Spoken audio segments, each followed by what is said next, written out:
Producing high-quality home-canned fish is a point of pride for many Alaskans.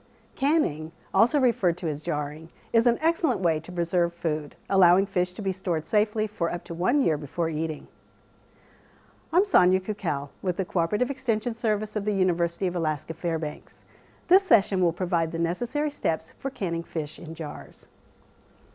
Because fish is naturally low in acid, pressure canning is required to kill dangerous microorganisms. For more information on pressure canning, you may view our complete learning module. Research on food preservation is an ongoing process. The United States Department of Agriculture and the Cooperative Extension Service continuously apply new research findings to their recommendations for food preservation techniques.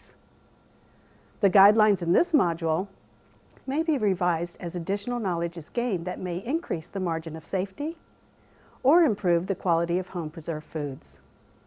Consult your local Cooperative Extension office annually for updated information.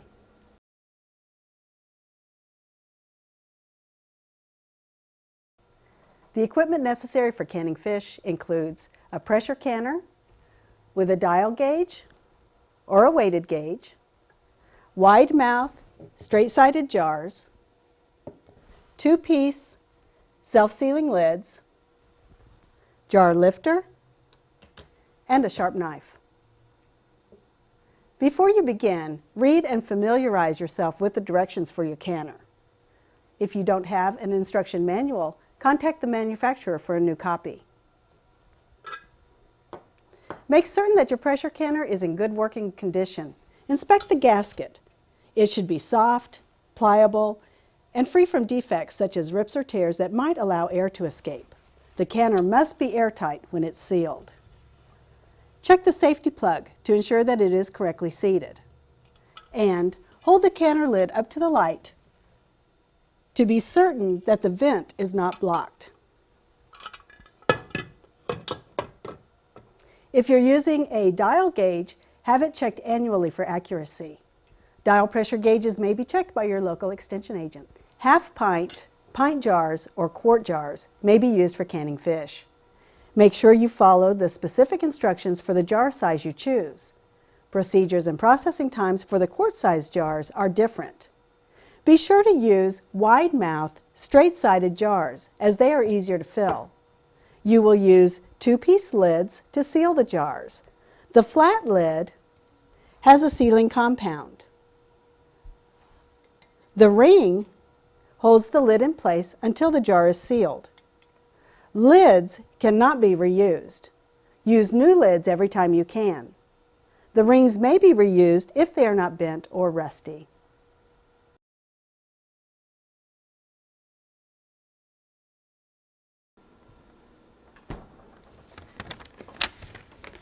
When you catch fish, handle them with care to avoid bruising.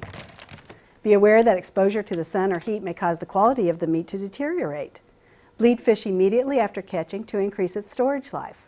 And remove the internal organs. And rinse the fish inside and out. Keep your fish iced, refrigerated, or frozen until you're ready to can. The fish should be stored at temperatures colder than 40 degrees Fahrenheit. You can use either fresh or frozen fish for pressure canning. Many Alaskans choose to freeze their catch for 1 year. When fishing season arrives again, they take unused fish out of the freezer and can it. This gives fish an effective shelf life of 2 years.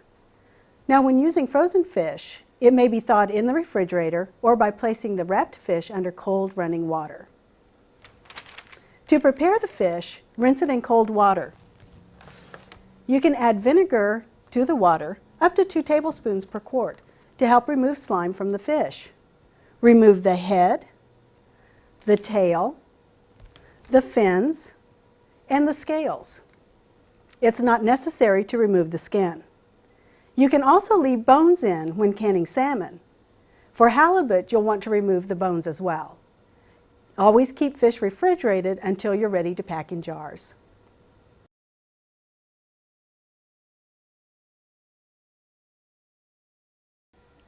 In preparation for canning, wash your jars in hot soapy water. Run your finger around the rim of the jar to check for scars or nicks that might prevent sealing. Prepare the jar lids and the rings according to manufacturer's directions. Often, you'll be instructed to heat the jar lids to soften the sealing compound. Cut the fish into jar-length fillets or chunks. Keep it simple, using the fewest cuts possible. You can leave the skin on or take it off. There is some controversy as to whether the fish should be packed with the skin side out or in. You choose, either works. Pack the fish solidly into the jars. Press the fish to fill up as much airspace as possible. Fillets can be rolled before packing. Leave 1 inch of headspace between the fish and the top of the jar. Because salmon has a significant fat content, no additional liquid is required. When canning halibut or lean fish, up to 4 tablespoons of olive oil or vegetable oil may be added to each jar.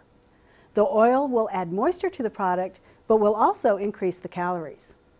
Salt, seasoning salt, or other spices may be added on top of the packed fish. Check the Cooperative Extension Service publication titled Add Variety to Home Canned Fish for more suggestions.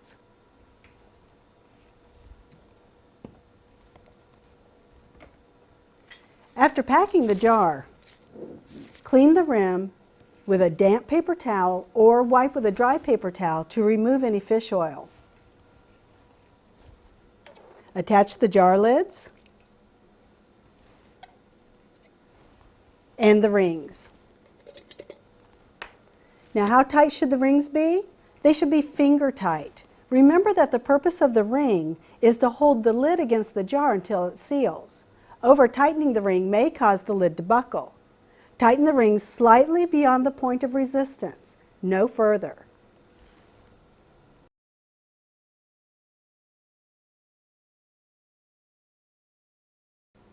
To begin the canning process, center the empty canner on the heat source and add 2 to 3 inches of water.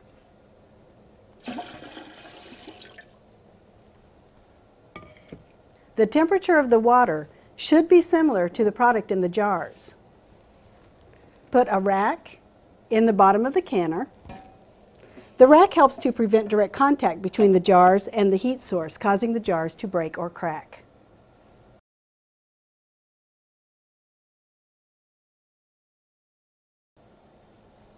Place filled jars on the rack in the bottom of the canner. If your canner is deep enough, jars may be stacked. After the first row is in, put another rack in, or offset the jars by placing one in between 2 others. When your canner is filled, fasten the lid securely. Lids only fit on one way. Most have an arrow showing where to match the lid to the handle.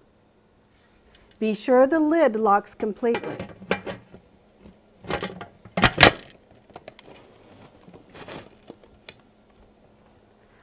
Leave the weight off the vent port or open the petcock. As air inside the canner heats, it expands. This pushes the excess air out of the canner through the vent port. Heat the canner at the highest setting until steady steam flows from the petcock or vent port.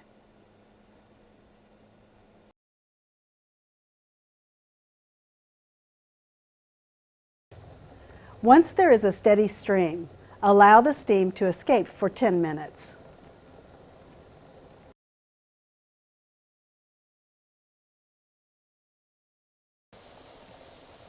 Now, close the vent by shutting the petcock or by placing the weighted gauge on the vent.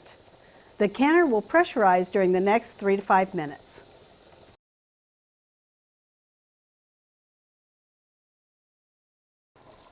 When the pressure reaches 11 pounds on a dial gauge or 10 pounds on a weighted gauge canner, begin the timing process.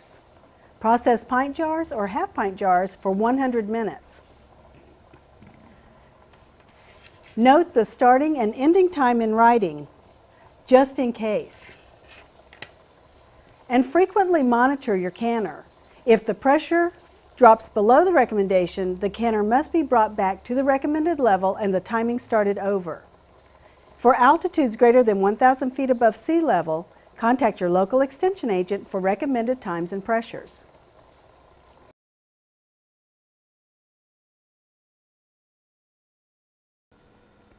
Now, if you decide to use quart jars, there are specific procedures to be followed. When using larger quart-sized jars, more time is required to heat the product thoroughly.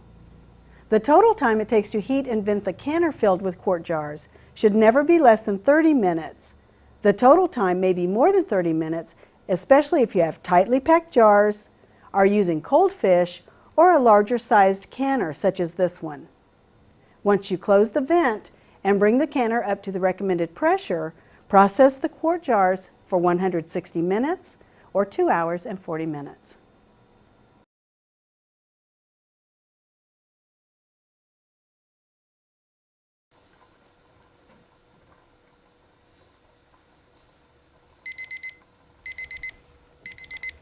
When the timed process is completed, turn off the heat and remove the canner from the heat if possible. Let the canner depressurize. Allow the pressure to drop naturally. Don't apply cold water or a cold cloth to your pressure canner.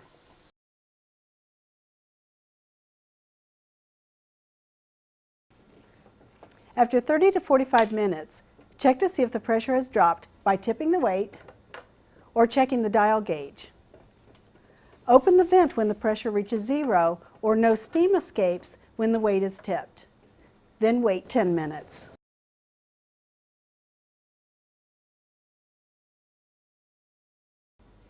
Unfasten the lid and remove it carefully. Lift the lid away from you so that the steam will not burn your face. Remove the jars from the pressure canner with a lifter and place them on a towel or cooling rack. Allow the jars to cool for 12 hours before moving them again. Never rush the cooling process or your jars may break. Jars should be cooled in an area away from drafts because air blowing on hot jars may also cause breakage. Jars will seal as they cool.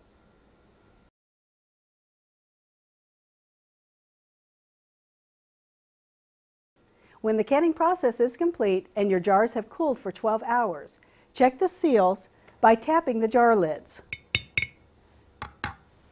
If some jars did not seal, such as this one, you have 3 options. You can reprocess the unsealed jars within 24 hours using a fresh jar lid. Now, reprocessing does not affect the quality of the fish. You may also freeze the contents of the unsealed jars or refrigerate the jars and use the product within 3 to 4 days.